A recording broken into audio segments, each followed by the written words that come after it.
Okay, we're running short on time, so I want to keep your answers on this one to about 30 seconds, okay? This was a frequent question that we got on our Facebook page and also via email.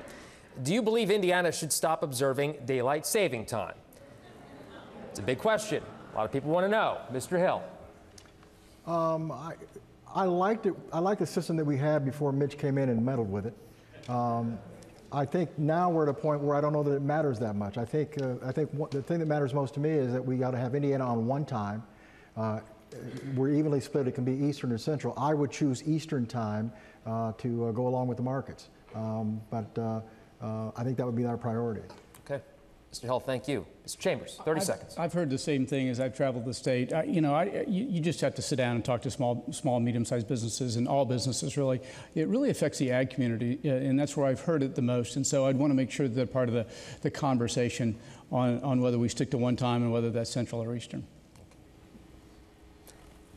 Ms. Crouch. Someone who lives in Indianapolis during the week and then travels to Evansville every weekend because that's where my home is, it's where my husband is.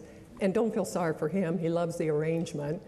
But I go from Central to Eastern time all the time. And when I'm out listening to Hoosiers and talking to them, I don't hear this Central Eastern time discussion as much as let's not move up and back and forth. And so I believe that perhaps that is an issue that the General Assembly may want to take up, but if I had to bet money, I bet they won't. Okay, all right. Ms. Crouch, thank you. Mr. Doden? Well, I've said, look, we're open to the discussion.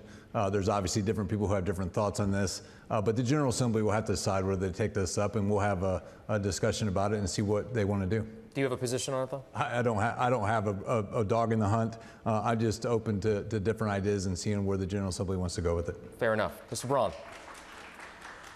So I've been visiting all 92 counties for the 5 years I've been a senator, and that topic comes up all the time. And it's two different issues. We're technically in the Central Time Zone. That zone would be way over on the east side of Indiana, if not in Ohio. But we always oriented towards East Coast due to business. Business is moving to the south and southwest. That's a separate issue from springing forward and falling back. And yes, farmers in some places that actually work for a living, they need that daylight to get it done. Yeah. So I think you got to be careful with that. It's probably a 50-50 issue. Okay, so what would you do? I would be more apt to get rid of changing your clocks than I would be the time zone. Okay, all right. Candidates, thank you very much.